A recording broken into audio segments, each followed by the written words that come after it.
Hello বন্ধুরা, ৩ জানুয়ারি ২০২৪ রাত প্রায় ২টা ফ্লোরিডার একটি ঘন পর্দা টানা অন্ধকার ঘরে শুধু স্ক্রিনের আলোয় বসেছিলেন পৃথিবীর সবচেয়ে ক্ষমতাধর মানুষ, মার্কিন প্রেসিডেন্ট ডোনাল্ড ট্রাম্প।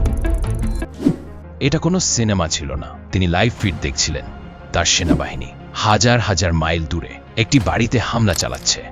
এই বাড়িটি ভেনেজুয়েলার রাজধানী কারাকাসে। এই বাড়িতেই গভীর ঘুমেছিলেন ভেনেজুয়েলার প্রেসিডেন্ট নিকোলাস মাদুরো। তিনি জানতেনই না কয়েক মিনিটের মধ্যেই তাকে অপহরণ করা হতে যাচ্ছে। এর কিছুক্ষণ আগে আমেরিকান হেলিকপ্টারগুলো সমুদ্রের মাত্র ১০০ ফুট ওপর দিয়ে উড়ে ভেনেজুয়েলার আকাশসীমায় ঢুকে পড়ে। এত নিচু দিয়ে উড়ছিল যে রাডারেও ধরা পড়েনি। একই সঙ্গে একটি সাইবার হামলায় কারাকাস শহরের বিদ্যুৎ সরবরাহ বন্ধ করে দেওয়া হয়। পুরো শহর ডুবে যায় অন্ধকারে। এরপর ডেল্টা ফোর্স কমান্ডোরা দড়ি বেয়ে হেলিকপ্টার থেকে নেমে পড়ে সোজা মাদুরোর বাড়ির ছাদে। নিঃশব্দে তারা জানালা দিয়ে ঢুকে পড়ে সেই বেডরুমে যেখানে মাদুরো ঘুমাচ্ছিলেন।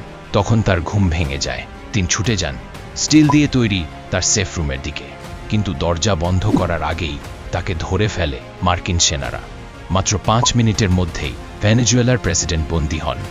পরে ট্রাম্প ফক্স নিউজকে বলেন, এটা যেন টিভি দেখার মতো ছিল। কিন্তু বন্ধুরা, এটা কোনো টিভি শো ছিল না, এটা ছিল আধুনিক ইতিহাসের সবচেয়ে চাঞ্চল্যকর সামরিক অভিযান, যেখানে একটি সার্বভৌম দেশের নির্বাচিত প্রেসিডেন্টকে তার নিজের বাড়ি থেকে অপহরণ করা হয়। পরদিন সকালে এই খবর প্রকাশ পেতেই বিশ্ব স্তব্ধ হয়ে যায়। And early today, at my direction, military operation to bring outlaw dictator Maduro.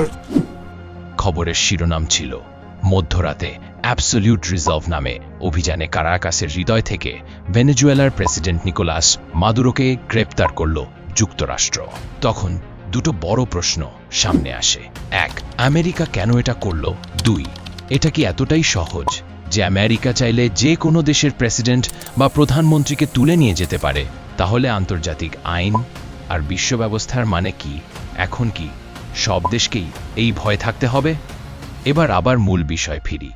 এই অভিযানের পরিকল্পনা একদিনে হয়নি। ২০২৫ সালের আগস্টে যখন বিশ্ব ভাবছিল ভেনেজুয়েলায় সব স্বাভাবিক, তখন সিআইএ গোপনে একটি দল পাঠায়।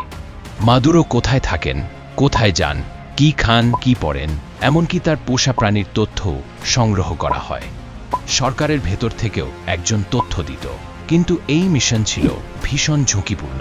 কোনো কূটনৈতিক সুরক্ষা ছিল না, ধরা পড়লে আমেরিকা দায়িত্ব নিত না। নভেম্বর ২০২৫-এ ট্রাম্প ফোন করে মাদুরোকে ক্ষমতা ছাড়তে বলেন। এটা ছিল সরাসরি হুমকি। মাদুরো রাজি হননি।